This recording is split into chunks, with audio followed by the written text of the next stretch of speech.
তো বন্ধুরা আমি নিয়ে চলে আসলাম তোমার জন্য আরেকটা নতুন ফ্রেশ ব্লগ। তো বন্ধুরা আজকে আমি যাব হচ্ছে তোমার চাম্পাশরীতে। এখন চাম্পাশরীতে আমার একটা প্ল্যান আছে, মানে অলরেডি একটা বন্ধু ওখানে অপেক্ষা করছে, ও আমাকে বারবার ফোন করছে যে ভাই তুই কোথায় আছিস, তাড়াতাড়ি আয়। আমরা ঠিক আছে ভাই, তুই ওখানে দাঁড়া, আমি আসছি। তো যাওয়ার পথে একটা বন্ধুর সাথে দেখা হলো, ওকে বললাম ভাই আমাকে ছেড়ে দিত একটু।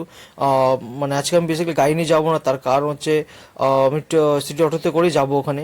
তো তার জন্য ওকে বললাম আমাকে ছেড়ে দে, ওর সাথে দেখা হলো রাস্তায়। তো বললো চল, আমি বললাম আমি বাড়িতে একা আছি। আমি কি করলাম, ঠিক আছে চল তুই আমার সাথে চল তাহলে। তো যেতে যেতে আমার আর দুটো তিনটে বন্ধুর সাথে দেখা হয়, এদেরকে তো আগেও দেখেছো হয়তো। দেখি ওরা বাজারে বাজার করছে, মানে আমাদের টাউন স্টেশন বাজারে বাজার করছিল, মানে মাংস সবজি টবজি সব কিনছিল, কারণ ওরাও যাবে ওই গুলমাতে, মানে চাম্পাশরীর থেকে একটু আগে দেবীডাঙ্গার থেকে। তো ওরা বলছে চল আমাদের সাথে চল। আমি বললাম না ভাই, আমার ওখানে অলরেডি কথা দেওয়া আছে, তো আমি ওখানে যাব। তা ভাবলাম আমি ওদের সাথে চলে যাই, যেহেতু ওরাও ওখানেই যাচ্ছে। তো আমি ওদের ওদের সাথে ওদের টোটোতে উঠে পড়লাম। আর যে বন্ধুর সাথে আমি গাড়িতে আসছি ওকেও নিয়ে নিলাম আমরা। তো সবাই মিলে এক হয়ে গেলাম।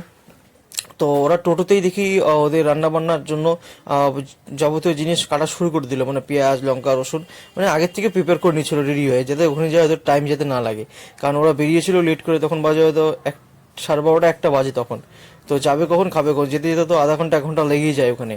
ঠিক আছে, আর যতক্ষণ বন্ধুরা ওরা পেঁয়াজ লঙ্কা কাটতেছে কাটতে থাকুক, ততক্ষণ তোমরা গিয়ে আমার পেজে যে ফলো বাটনটা আছে ওটাকে ক্লিক করে দাও।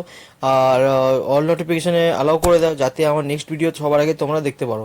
ঠিক আছে, অবশ্যই তার মানে হচ্ছে ফলো অবশ্যই করে দিও আমার এই পেজটিকে, আর লাইক শেয়ার করতে ভুলবে না কিন্তু। ঠিক আছে, আর যদি ইউটিউবে এই ভিডিও দেখে থাকো ভাই সাবস্ক্রাইব করতে ভুলবে না কিন্তু। ঠিক আছে, তো চলো। তারপর বন্ধুরা তোমরা দেখতেই পাচ্ছ আমি চলে এসেছি চাম্পাশরীর মেন মোড়ে। হ্যাঁ বন্ধুরা, আমি চাম্পাশরীর মেন মোড়ে দাঁড়িয়ে আছি এখন ওই বন্ধুটার জন্য। আর আমি যে বন্ধুগুলোর সাথে এসেছিলাম ওরা আমাকে এখানে ড্রপ করে দিয়ে ওরা চলে গেলো গুলমাতে পিকনিক করার জন্য। আর আমিও যে বন্ধুর জন্য দাঁড়িয়ে আছি ওকে ফোন করেছিলাম, ও বললো দাঁড়া ভাই তুই এখানে 5 মিনিট দাঁড়া, আমি চলে আসছি, আমি গাড়িতেই আছি। দেখতে পাচ্ছ ও চলে এসছে আমাকে নিতে। তো আমি ওর বাড়ি চিনি না, তার জন্য আমি এখানে দাঁড়িয়েছিলাম চাম্পাশরী মোড়ে। তো ও আসলো আমাকে নেওয়ার জন্য, তারপর আমরা উঠে গেলাম আরেকটা টোটোতে দেবীডাঙ্গা যাওয়ার জন্য। এখান থেকে দেবীডাঙ্গা বেশি দূর নয়। তারপর আমরা টোটো থেকে ওর বাড়ির সামনে গিয়ে পৌঁছে এই যে নেমে গেলাম টোটো থেকে, আমি দেখতে পাচ্ছ। তারপর আমরা চলে যাচ্ছিলাম ওর বাড়ির দিকে। তো আজকে রৌদ্রটাও খুব বেশ ভালোই উঠেছিল, কারণ পিকনিক করার জন্য খুবই ভালো দিন ছিল আজকে, তার মধ্যে আমি ছিল আজকে সানডে।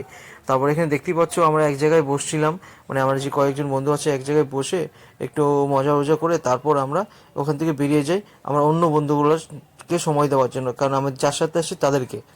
আর তোমরা যে দুজনকে দেখতে পাচ্ছ ওরা হচ্ছে আমাকে ছাড়তে যাচ্ছে এখন গুলমাতে।